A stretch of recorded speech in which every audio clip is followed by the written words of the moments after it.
بسم اللہ الرحمن الرحیم۔ السلام علیکم ورحمۃ اللہ وبرکاتہ۔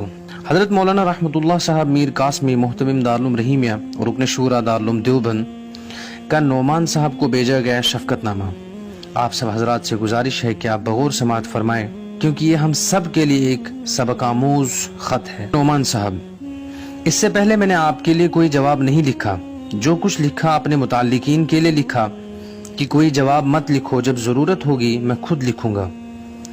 آج میں آپ کے لیے جواب لکھ رہا ہوں۔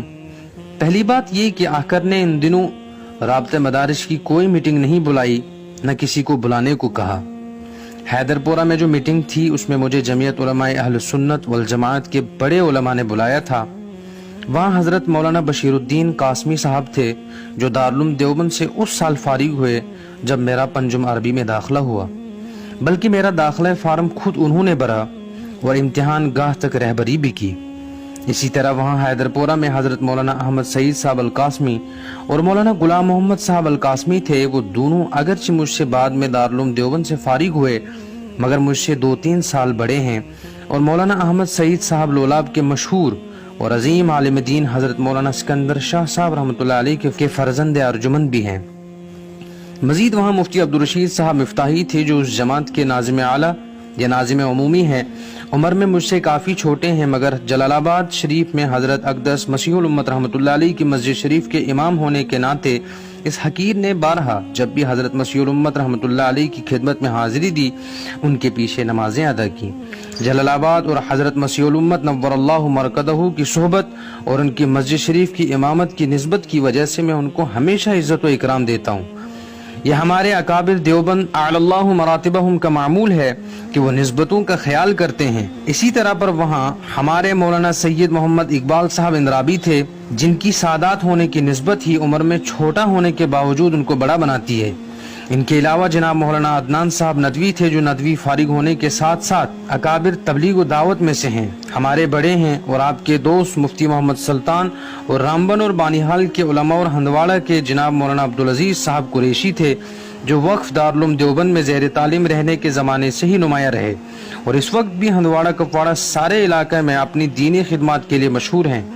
وہاں حیدرپورہ مدرسے کے محتمم مولانا یعقوب صاحب تھے، جن کو اللہ نے یہ شرف بخشا ہے کہ کشمیر میں پردیسی ہونے کے باوجود ناظرہ حفظ اور دور حدیث شریف تک تعلیم پر مشتمل بڑا ادارہ حیدرپورہ سری نگر میں چلا رہے ہیں۔ وہی میزبان بھی تھے، شاید اور بھی کچھ حضرات تھے۔ دعوت نامہ جناب مولانا عبدالقیوم صاحب قاسمی نے جاری کیا تھا۔ وہ اگرچہ عمر میں مجھ سے چھوٹے ہیں، مگر قربانی والے ہیں اور ان بڑوں کی جانب سے جمعیت کے متعین کردہ ناظم ہیں، اس لیے نظم و ضبط کی پابندی میں ان کے خط پر حاضر ہونا پڑتا ہے۔ ان لوگوں نے مجھ سے باز پرس کی، مجھ سے سوالات کیے کہ تم نے کیا بات متحدہ مجلس علماء میں کی تھی۔ میں نے جواب دیا، بلکہ یہ بھی تجویز دی کہ کسی بہتر آدمی کو نمائندگی کے لیے متعین کریں۔ 3:15 بجے میں وہاں حاضر ہوا، عصر وہاں سے ادا کر کے نکلا۔ اگلے دن زکورہ میں نکاح پڑھنے کا وعدہ تھا اور وہاں پڑھا کر واپس آیا۔ بمنا میں بھی کوئی میٹنگ رابطے کی نہ میں نے بلائی نہ بلانے کی ہدایت دی۔ اس پر آپ نے آڈیو جاری کر کے دھمکی دے کر اہل مدارس کو فرمایا کہ صدر رابطہ بانڈی پورہ سے سری نگر ہم لوگوں میں تفریق یا انتشار ڈالنے آ رہا ہے، حیدرپورہ بمنا کے چکر لگا رہا ہے، اپنی کرسی بچانے کی کوشش کر رہا ہے۔ اس غلط بیانی یا جھوٹ یا بہتان جو کسی ادنا مسلمان کے لیے بھی زیب نہیں دیتا، چجائے کہ جو اپنے آپ کو بڑا عالم، مناظر اور باطل کا توڑ کرنے والا سمجھے، لیکن ہم اس کا فیصلہ آخرت پر چھوڑتے ہیں۔ یہاں کوئی بحث نہیں کرتا، البتہ اس بات کو واضح طور پر اہل مدارس تک پہنچاتا ہوں کہ نعمان صاحب دارالعلوم دیوبند کے رابطہ مدارس کے نہ رکن ہیں نہ کوئی عہدیدار، نہ دارالعلوم دیوبند کے قائم کردہ مدارس کے اس نظام میں شامل ہیں۔ ان کا دارالعلوم دیوبند کے رابطہ سے کوئی تعلق نہیں، نہ ہی مادر علمی سے تعلق ہے۔ دوسری بات جس کو بتانا ضروری سمجھتا ہوں یہ ہے کہ یہ ناکارہ خادم دین و خادم دارالعلوم دیوبند و خادم دارالعلوم رحیمیہ ضرور ہے، لیکن اپنی ذات کو خوب جانتا ہے کہ کس قدر پانی میں ہوں، میری ظاہری باطنی حالت کیسی ہے، مجھے اپنے بے شمار گناہوں کی وجہ سے آخرت میں کس قدر شفاعت کی احتیاج ہے۔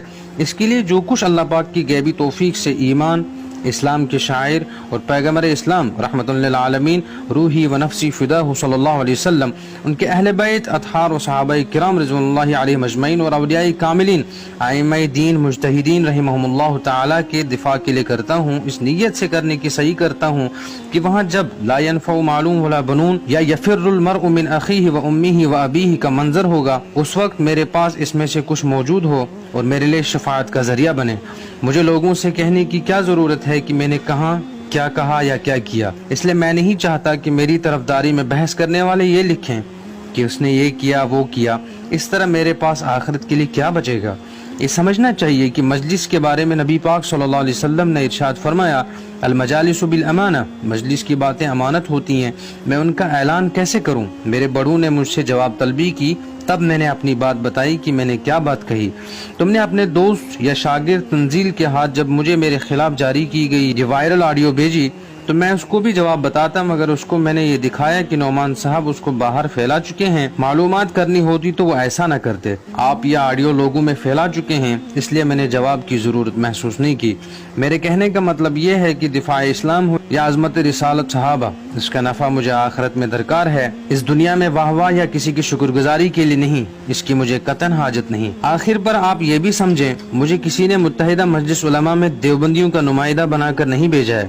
متحدہ مجلس علماء ایک تنظیم ہے، اس کے ذمہ داران میں امیر اعلیٰ میر وائز مولانا محمد عمر فاروق صاحب ہیں، ان کے اسلاف میں میر وائز حضرت مولانا محمد یوسف صاحب رحمۃ اللہ علیہ، حضرت علامہ انور شاہ کشمیری رحمۃ اللہ علیہ کے شاگرد رشید اور حضرت حکیم الامت حضرت تھانوی رحمۃ اللہ علیہ کے متوسل تھے۔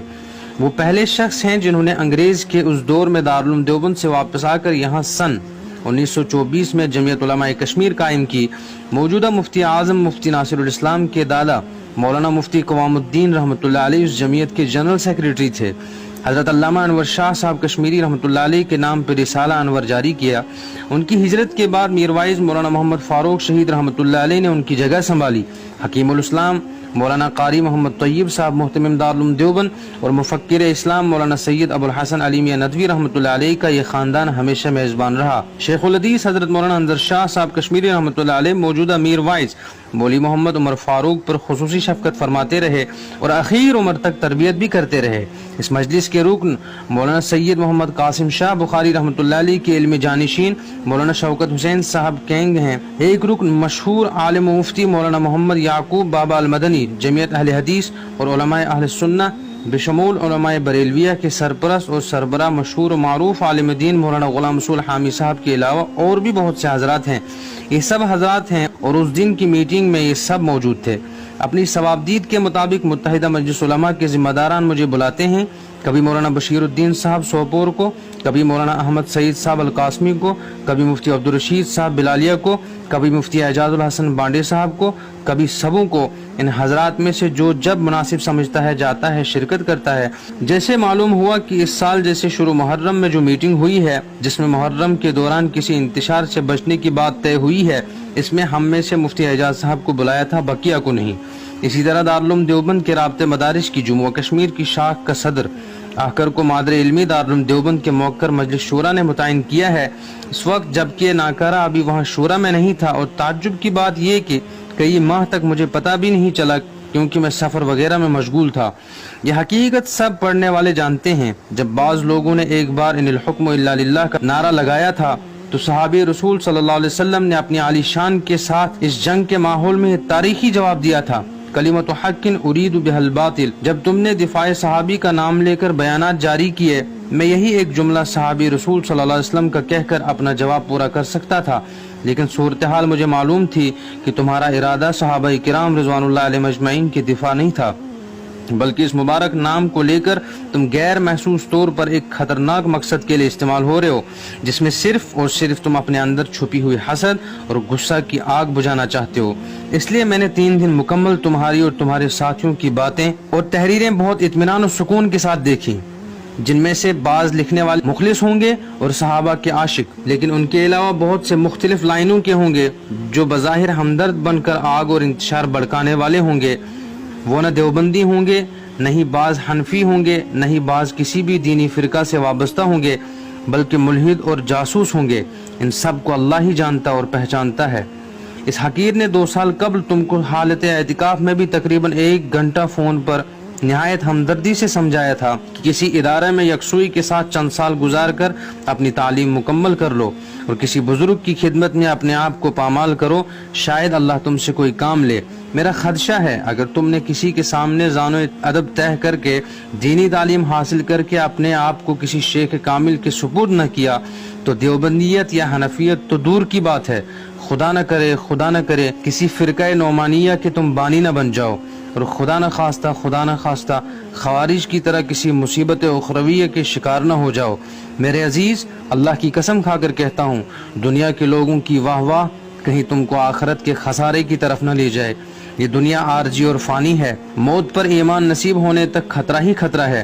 ایسے نازک وقت میں اکابر سے تعلق کام آ جاتا ہے، رائے گاہ نہیں جاتا۔ اسلاف کے واقعات پڑھو۔ میں نے دل کی گہرائیوں کی شفقت اور ہمدردی سے اپنے خاتمہ بالخیر کی تمنا اور دعا کی تم سے درخواست کے ساتھ تم کو یہ آخری سطریں لکھی ہیں، ان کو بحث و مباحثہ نہ سمجھنا، ایک ہمدرد کی گزارش سمجھنا۔ میں نے یہ بحث و مباحثہ کے لیے ہرگز نہیں لکھا ہے، اس لیے میری دوسری تحریر کا انتظار نہ کرنا۔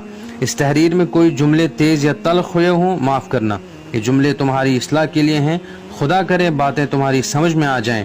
تجربہ سے اندازہ ہے کہ سمجھ تمہارے اندر کافی کم ہے۔ والسلام علیکم ورحمۃ اللہ وبرکاتہ۔ آسیو ناکارہ محمد رحمۃ اللہ، دارالعلوم رحیمیہ، بانڈی پورہ، کشمیر۔